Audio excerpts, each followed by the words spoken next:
2. O povo escolhido.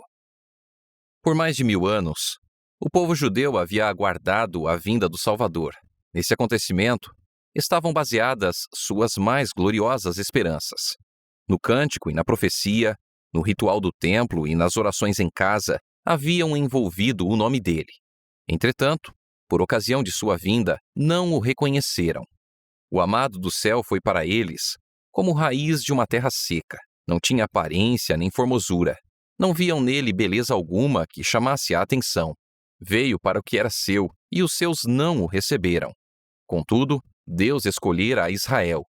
Ele havia chamado essa nação para conservar entre os seres humanos o conhecimento de sua lei e dos símbolos e profecias que apontavam para o Salvador. Desejava que ela fosse como uma fonte de salvação para o mundo. O que Abraão tinha sido na terra em que peregrinou, o que José tinha sido no Egito e Daniel, nas cortes de Babilônia, devia ser o povo hebreu entre as nações. Devia revelar Deus aos seres humanos. No chamado de Abraão, Deus dissera: "E te abençoarei, sê tu uma bênção. Em ti serão benditas todas as famílias da terra." O mesmo ensino foi repetido pelos profetas. Mesmo depois de Israel ter sido arruinado por guerras e cativeiros, pertencia-lhe a promessa.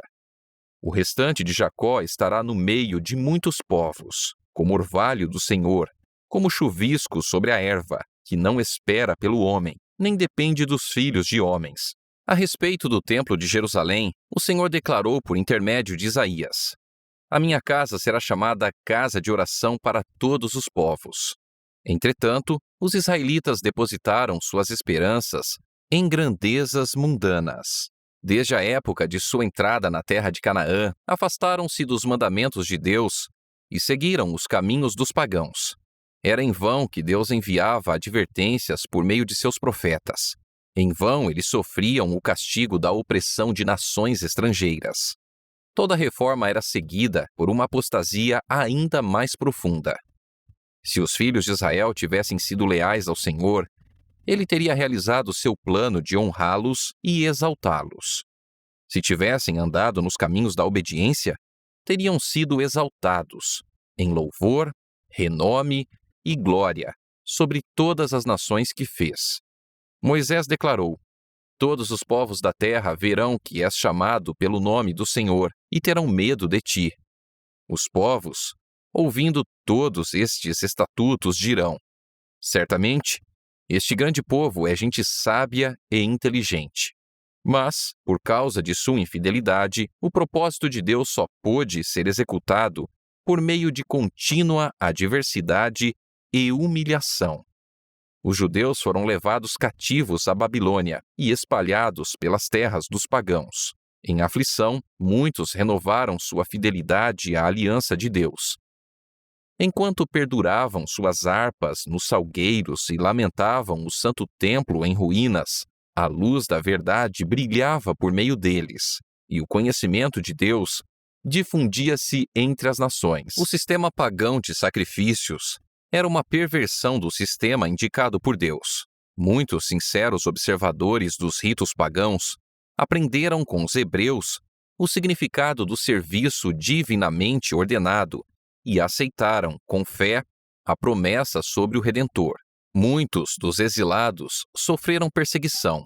Não foram poucos os que perderam a vida por se recusarem a violar o sábado e observar as festas pagãs. Quando idólatras se levantaram para destruir a verdade, o Senhor levou seus servos à presença de reis e governadores, para que estes e seu povo pudessem receber a luz. Muitas vezes, os maiores reis foram levados a proclamar a supremacia do Deus a quem seus cativos hebreus adoravam. Por meio do cativeiro na Babilônia, os israelitas foram realmente curados da adoração a imagens de escultura. Durante os séculos que se seguiram, foram oprimidos por seus inimigos gentios, até que se convenceram de que sua prosperidade dependia da obediência à lei de Deus. Em muitos deles, porém, a obediência não era motivada pelo amor. Tinham motivos egoístas. Prestavam a Deus um serviço exterior como meio de atingir a grandeza nacional. Não se tornaram a luz do mundo, mas se excluíram do mundo para fugir da tentação da idolatria. É verdade que, nas instruções dadas a Moisés, Deus estabeleceu restrições à união deles com os idólatras. Mas esses ensinos foram mal interpretados. Tinham o objetivo de protegê-los das práticas pagãs, mas acabaram sendo usados para criar um muro de separação entre Israel e todas as outras nações. Os judeus consideravam Jerusalém como seu céu e tinham ciúmes de que Deus mostrasse misericórdia aos gentios.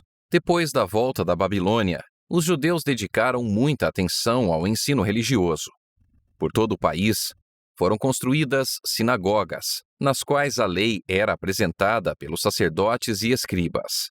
Estabeleceram-se também escolas que, enquanto ensinavam artes e ciências, diziam ensinar os princípios da justiça. Entretanto, esses agentes se corromperam. Durante o cativeiro, muitos haviam adquirido ideias e costumes pagãos que foram introduzidos em seu culto. Em muitos aspectos, conformaram-se com as práticas dos idólatras. À medida que se afastavam de Deus, os judeus perderam de vista, em grande parte, os ensinos dos rituais. Esse serviço havia sido instituído pelo próprio Cristo. Em cada uma de suas partes havia um símbolo dele. Era cheio de vitalidade e beleza espiritual. No entanto, os judeus perderam a vida espiritual de suas cerimônias, apegando-se às formalidades mortas. Confiavam nos sacrifícios e ordenanças como um fim em si mesmos, em vez de descansar naquele para quem essas coisas apontavam. Com o propósito de ocupar o espaço que haviam perdido, os sacerdotes e rabinos multiplicavam exigências criadas por eles, e quanto mais rígidos se tornavam, menos manifestavam o amor de Deus. Mediam sua santidade pelo número de cerimônias, enquanto tinham o coração cheio de orgulho e hipocrisia. Com todas as suas minuciosas e pesadas prescrições, era impossível guardar a lei. Aqueles que desejavam servir a Deus e procuravam observar os preceitos dos rabinos carregavam um pesado fardo. Não tinham sossego, pois não conseguiam se livrar das acusações de uma consciência culpada. Dessa maneira, Satanás agia para desanimar o povo, rebaixar sua compreensão do caráter de Deus e levar ao desprezo a fé de Israel. Esperava provar o que havia dito em sua rebelião no céu, que as reivindicações de Deus eram injustas e não podiam ser obedecidas. Ele afirmava que nem Israel guardava a lei. Os judeus desejavam a vinda do Messias, mas não tinham um conceito correto da missão que ele vinha desempenhar.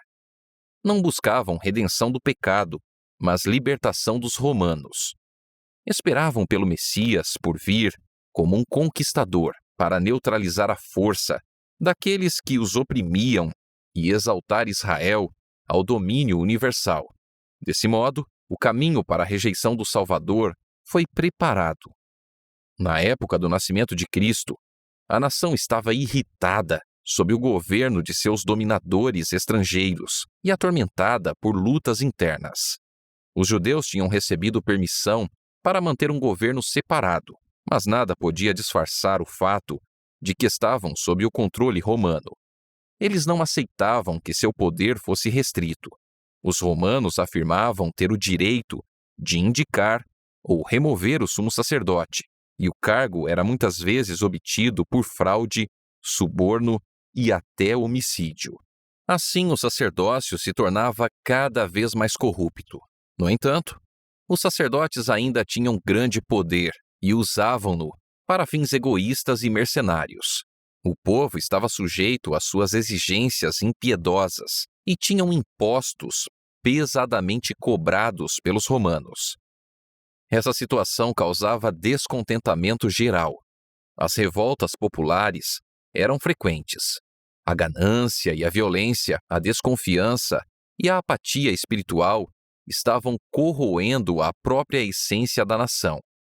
O ódio aos romanos, bem como o orgulho nacional e espiritual, levaram os judeus a se apegarem ainda mais rigorosamente às suas formas de adoração.